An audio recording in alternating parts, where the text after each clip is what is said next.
I don't really like to throw you like a lot of questions. I'm more like having a nice chat and so on. But taking this chance, my friend, because I'm really super curious because this is the real time, or the first time really I can have some proper time with you talking nicely, like going through questions and though. And obviously I'm going to make you the mother of all the questions, right? Do you know where I'm going? To who against who I'm going to ask about? Not really. Now, your experience, obviously, I know it's a cliche, my friend, but your experience in the arm wars with Devon Larratt. I know you pull left-handed. I mean, and your left Yeah. is not as good. I mean, I even saw you losing with Tom Holland. No shame about it. Your left is not the best of your arms. But rather than about seeing this from an ego perspective, like, oh, I wanted to pull Devon and I lost and so on. No, no, absolutely. I mean, respect for that. I'm going on the experience of meeting Devon Larratt and what was the outcome of that experience for you? What did you learn?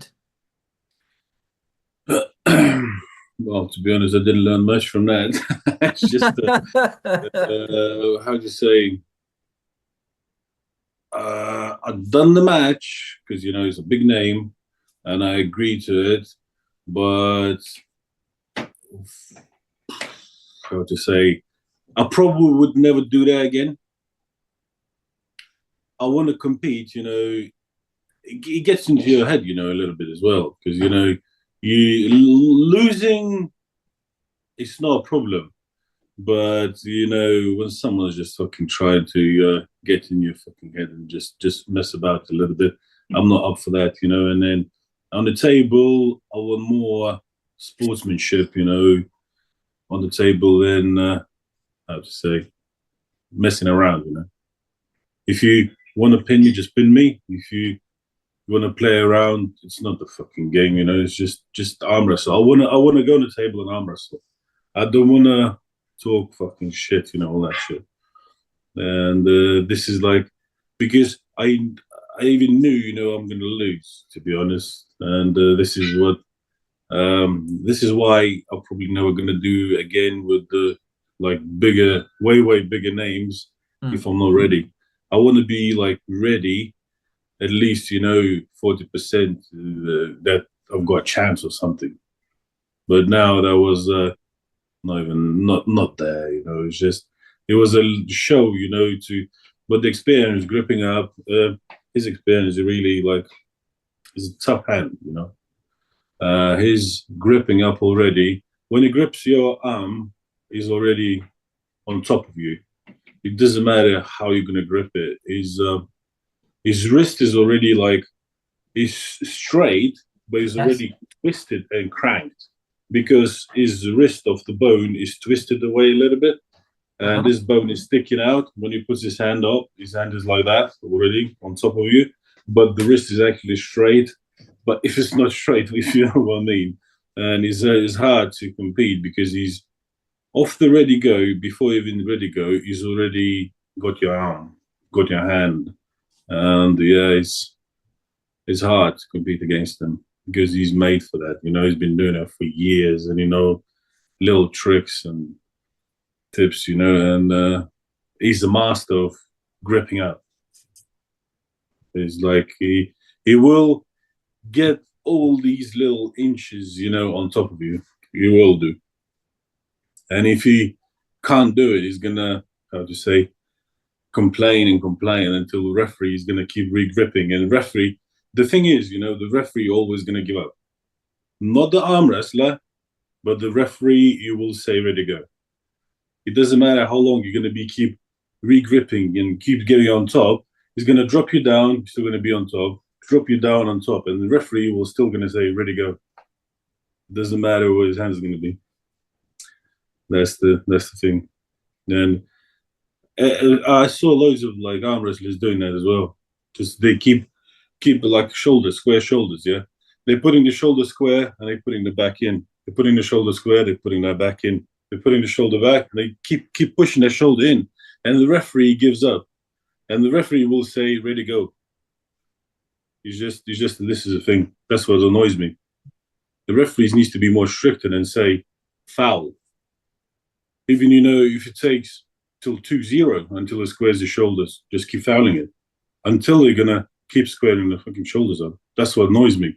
And like top as well, swallowing your thumb is just another thing. Keep taking that top, and that's what annoys me. Shoulders as well. It's like the pad and the shoulder always comes out in front of the pad. It's how is that even possible to start the matches like that? It's you cannot do that. Yeah, this is what annoys me on the refereeing side.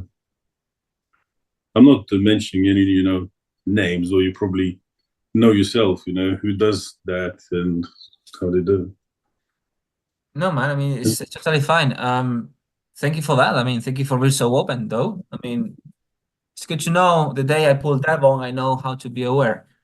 But Devon, he never gets in front of the pad, but there is other people do. But Devon, he always going to be, when you watch his matches, every single match is just trying to be on top. Even when they applying the strap and little twitches, yeah, I know what he's doing. Even watching on the videos, and if the strap is being applied on that side, he brings his hand up there.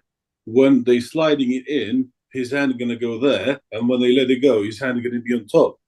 Yeah. Every single little tricks, when they're putting the strap on, if he's on that side, when they're pulling that out, he's going to rise that hand that is always going to be on top of the opponent. Even if the buckle is on this side, he's going to make that his hand is going to be going out, and when they straighten it up, it's going to be on top again. So many tricks. Yeah, I mean, I enjoy this thing so much. I enjoy learning and about this thing so much because in the East vs West End, I remember watching the hand of Devon Larratt when Dennis was trying to grip him, and he was doing this away and always things. And that day I learned a lot just by watching Devon's Larratt hand. Exactly. This is what I'm saying. He's so smart. He knows everything. I mean, to be honest, I'm not saying this just because Devon Larratt is super mega famous and so on. Yeah, fine. But I really wish I could have a proper practice with him because knows a lot. And it's hard to say. On the table, he's a different person, as a human, off the table, he's completely different. You can have a chat, it's all good. But when he gets on the table, he's off, He mentions that in a couple of interviews that I watched like a long time ago. He talks about the superego. Like on the table, he presses the switch on, something that he learned more or less when he was in service. Maximum respect for that. I mean, that's one of the reasons I also respect and admire Devon Larratt for his military experience in life. So when he talks about the superego and so on, but anyway, sorry.